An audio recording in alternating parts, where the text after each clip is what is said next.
At the lunchtime news this 9th day of May 2026. My name is Wadulo Arnold Mark and I'm going to be taking you for the next 30 minutes, giving you the news updates.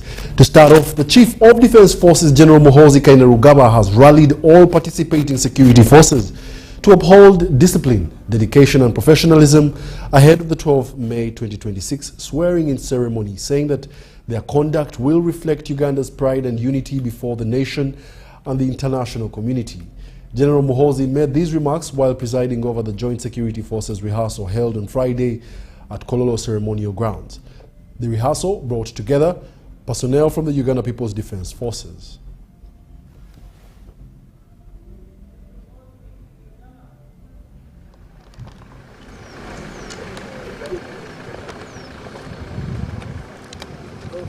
Thank you.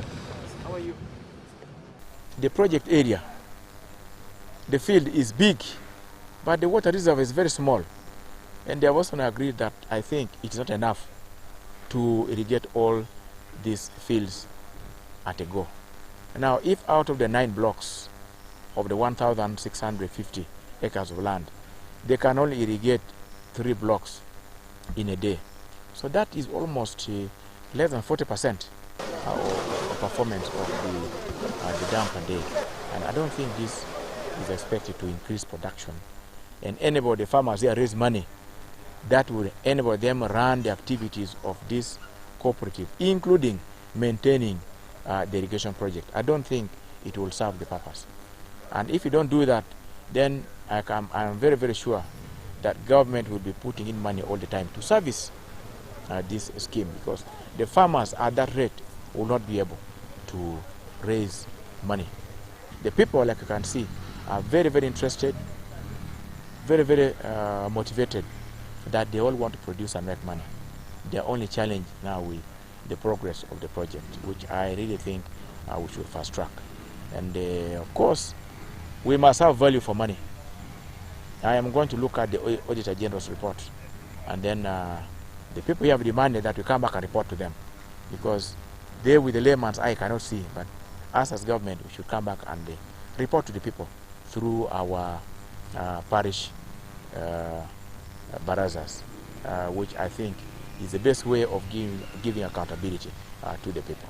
We must acknowledge we have encountered delays. We have encountered delays, but the delays are partly due to the cash flow constraints of the contractor. You are aware government has been having a challenge with the shortfalls in releases, so the ministry has been struggling to pay the contractor. But fortunately, as I speak, the contractor has been paid and should be able to execute the remaining works, which is about 15%.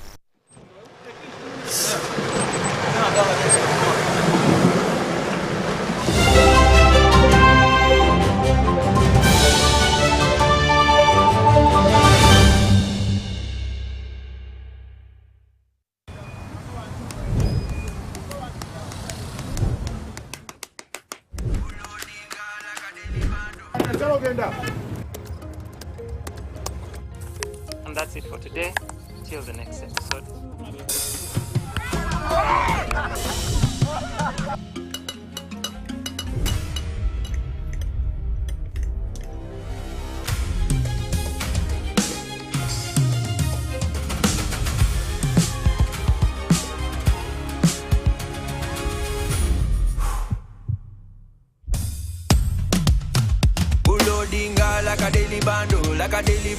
Like a daily bando.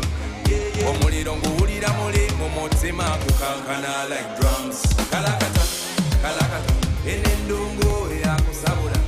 Mikono juu, free of fire, free of fire, free of fire.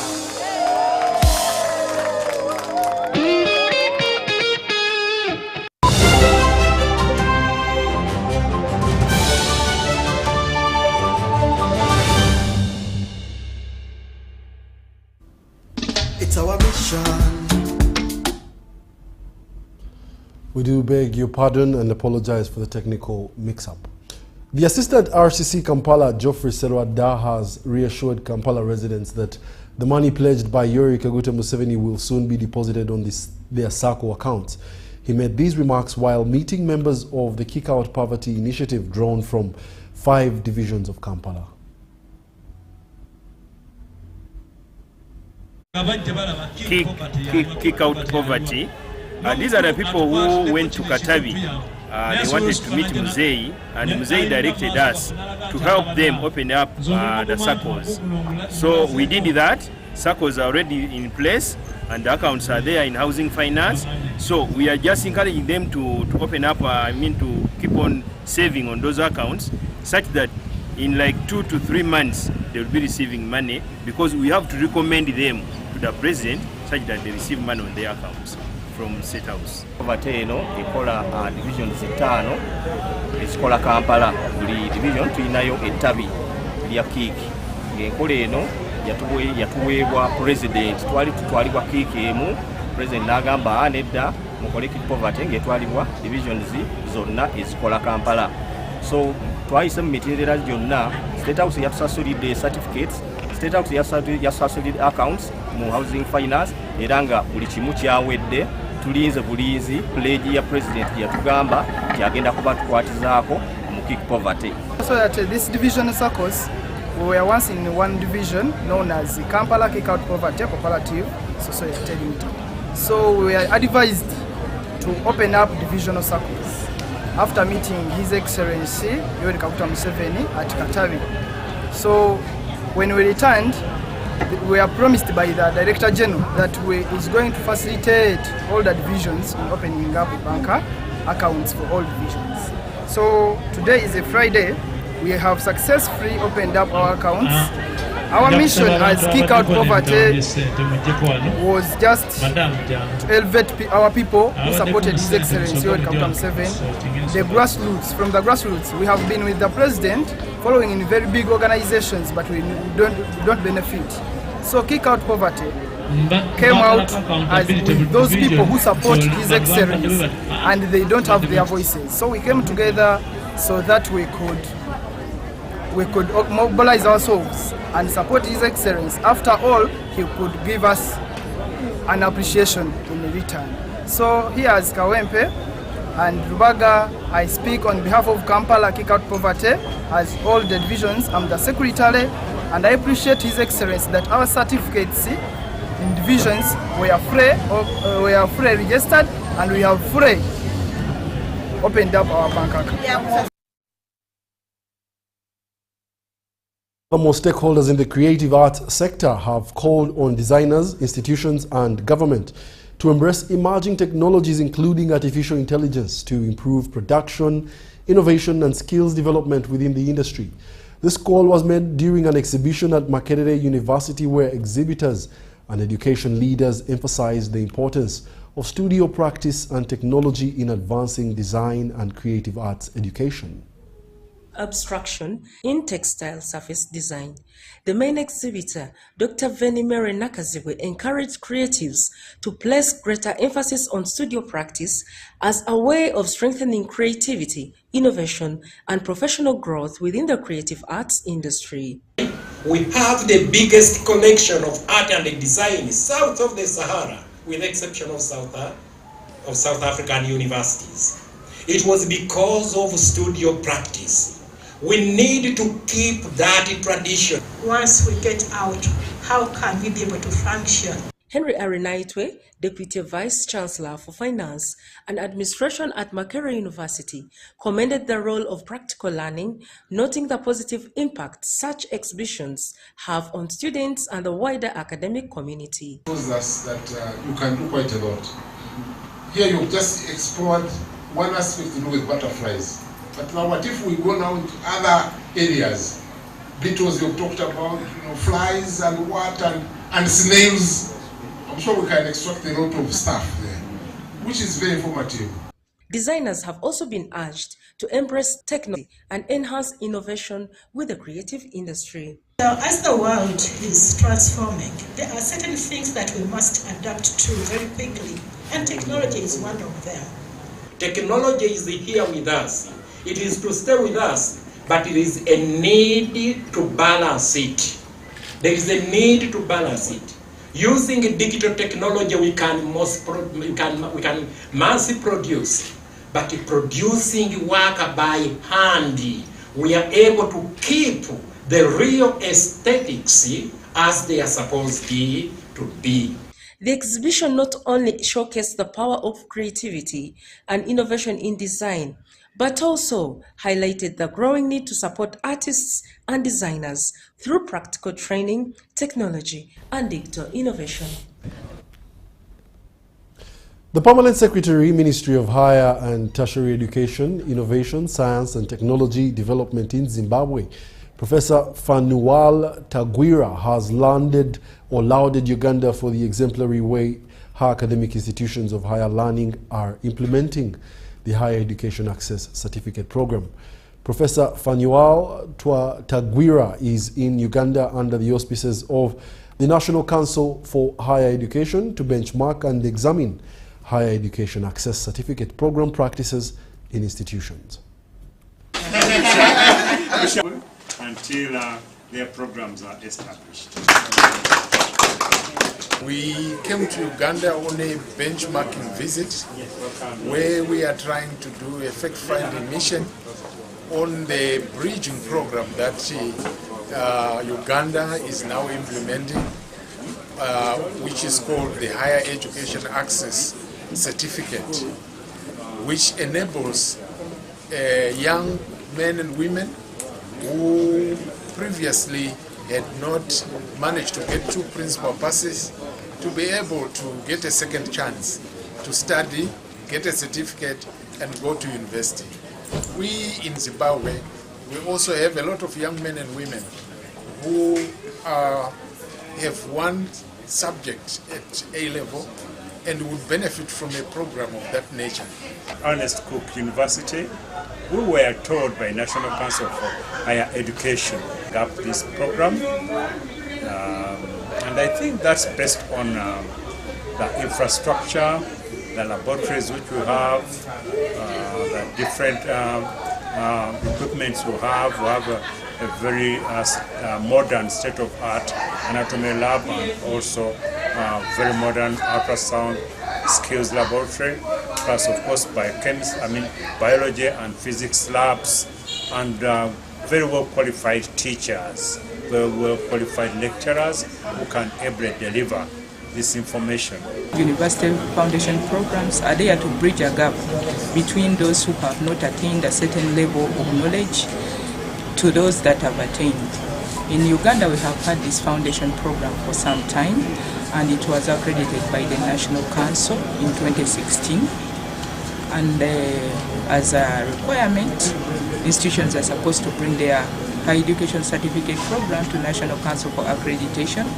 We have a number of universities that have run it for some time, including Busitema University, where they had a visit this week, IU, but also particularly here at Ernest Cook, they are looking at STEM programs, that is science, technology, engineering and mathematics. They have cardiorespiratory, they have digestive system, and they have cells and... This is confirmation. Nakasongola district leadership is mobilizing modern agricultural producers under the Uganda Climate Smart Agricultural Transformation Project to utilize it as a venture to improve household income.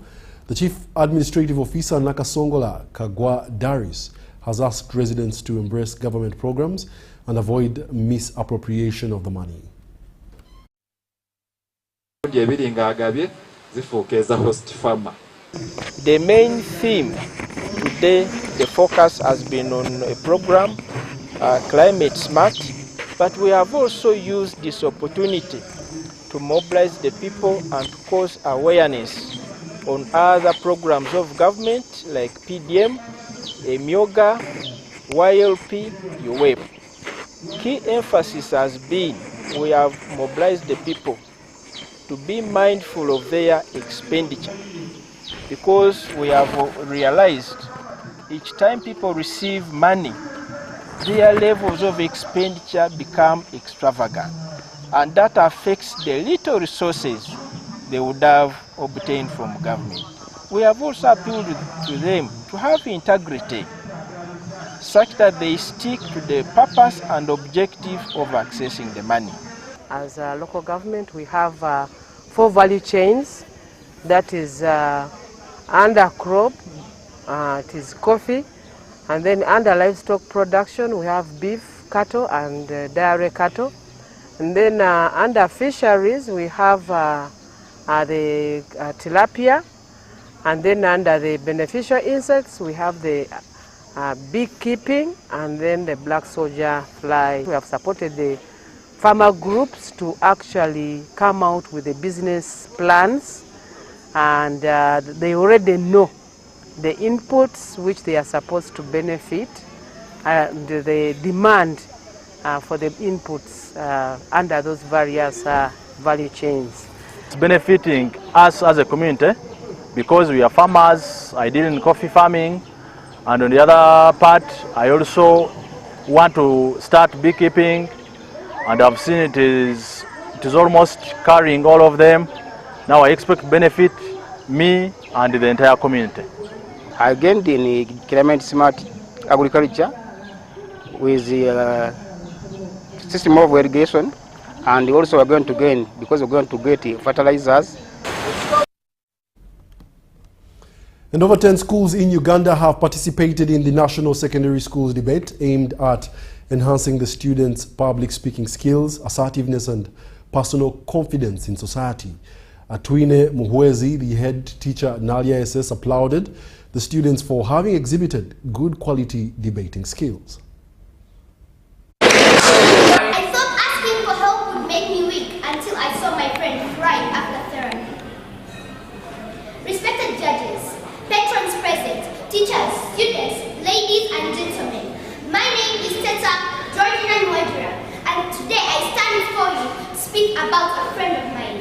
I got the second medal for being a finalist and a winner. Then we got this trophy for overall winning debate. Then this certificate, the certificate for appreciation and for being the second best. This is the characterization we received from my first speech. From my first speech, we actually tell you that the cultural histories you are going to be forgetting are these bad cultural histories. Things like ignoring cultural education, things like ignoring education for all genders, things like bad cultural practices. We characterize for you what those cultural histories we are. So yeah, I can join such schools, join clubs like debate that groom you up into a better person. Okay, my name is Lynn Nsima, and majorly about how I got this success. Number one, we prayed. God is the major reason we got this. Our parents who have allowed us to come here. Some parents can say that since their children are this, they should not go for tournaments, that they fear some things, but we thank our parents, like all the debate club, that have helped us come here in this competition, and we also thank them for the prayers that they have sent for us. We are happy for adding to this country, especially the education system, being able to groom our learners in things that are going to make them the best citizens in the future, and that we have been able to do it for the last 4-5 years. I think ever since this championship started, so far it is 2 years old. This was its second year. We have been able to win it once again.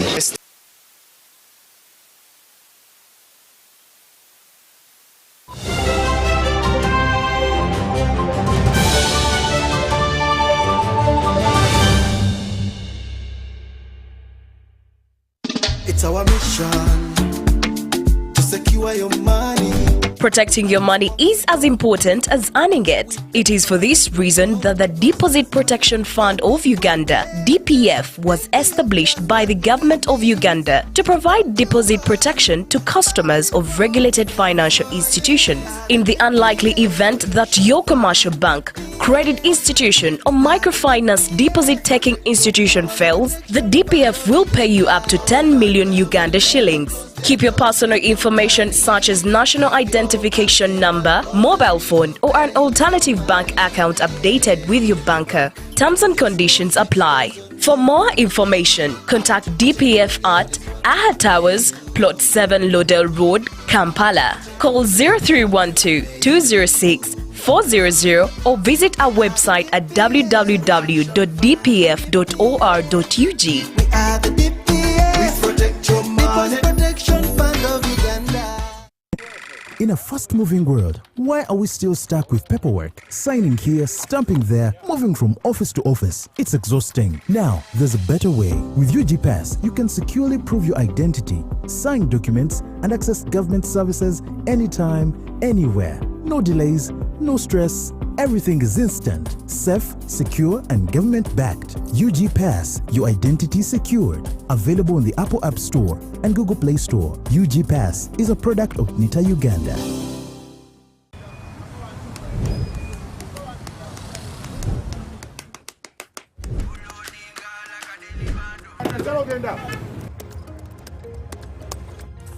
And that's it for today.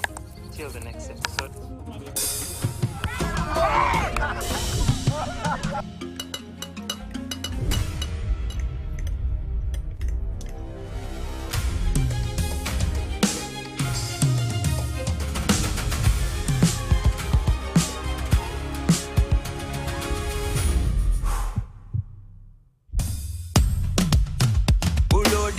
Like a daily bando, like a daily bando, like a daily bando.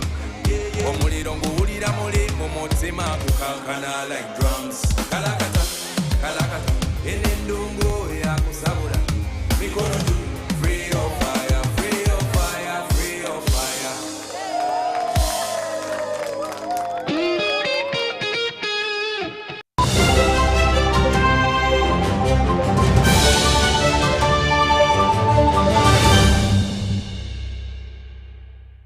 Show discipline, effective savings practices, and strong leadership in order to strengthen cooperative societies and improve household incomes across the country. This by UCSU Uganda, together with including the Wazalendo Sacco, graduated after weeks of training in financial management. 6 organized at the Uganda Cooperative Savings and Credit Union headquarters that together with the Cooperative Development Foundation of Canada has graduated 40 women leaders from 18 circles across the country after weeks of training in self-development, savings and leadership skills.